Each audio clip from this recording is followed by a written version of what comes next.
സംസ്ഥാനത്ത് +1 സീറ്റ് ക്ഷാമമില്ലെന്ന് ആവർത്തിച്ച് വിദ്യാഭ്യാസ മന്ത്രി വി ശിവൻകുട്ടി.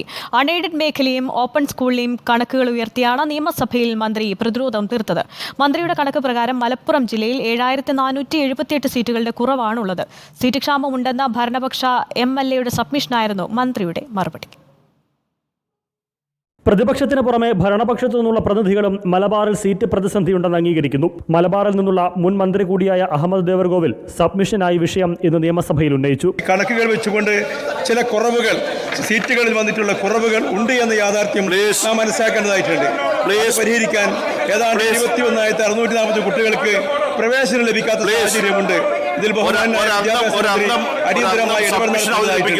എന്നാൽ മലബാറിൽ സീറ്റ് പ്രതിസന്ധിയില്ലെന്ന് ആവർത്തിക്കുകയാണ് മന്ത്രി വി ശിവൻകുട്ടി. 17,298 കുട്ടികൾക്കാണ് മലപ്പുറത്ത് ഇനി പ്രവേശനം ലഭിക്കാനുള്ളതെന്ന് മന്ത്രി. സപ്ലിമെന്ററി അലോട്ട്മെന്റ് കൂടി പൂർത്തിയാകുമ്പോൾ 9,820 കുട്ടികൾക്ക് കൂടി പ്രവേശനം ലഭിക്കും.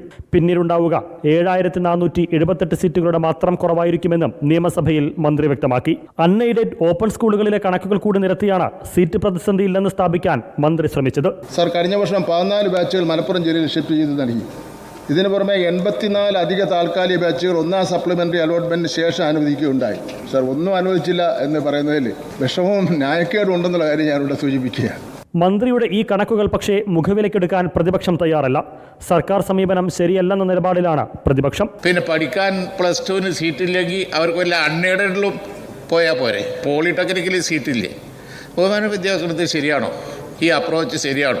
6 കൊല്ലായില്ലേ ഈ ഗവൺമെൻറ് പ്രൊപ്പോഷണേറ്റ് ആയിട്ട് സീറ്റ് വർധനവ്, കുട്ടികൾ പാസ്സായി വരുന്നതിനനുസരിച്ച് സീറ്റ് കൊടുക്കണ്ടേ? ഏതെങ്കിലും ഒരു കാലത്ത് ഞങ്ങളൊക്കെ വിദ്യാഭ്യാസ വകുപ്പ് കൈകാര്യം ചെയ്യുന്ന കഥ ഇപ്പോൾ പറഞ്ഞിട്ട് കാര്യമുണ്ടോ? അതുകൊണ്ട് സർ, ഈ നയം ഒന്ന് തിരുത്തണം. വിഷയത്തിൽ വിദ്യാർത്ഥി സംഘടനകളുമായി മന്ത്രി വി ശിവൻകുട്ടി നാളെ ചർച്ച നടത്തുന്നുണ്ട്. ഭരണകക്ഷി വിദ്യാർത്ഥി സംഘടനകളുടെ ഉൾപ്പെടെ പ്രതിഷേധത്തെ തണുപ്പിക്കാൻ മന്ത്രി കരുതി വച്ചിരിക്കുന്ന പരിഹാര ഫോർമുല എന്തെന്നുറ്റുനോക്കുകയാണ് സംസ്ഥാനം. റിപ്പോർട്ടർ, തിരുവനന്തപുരം.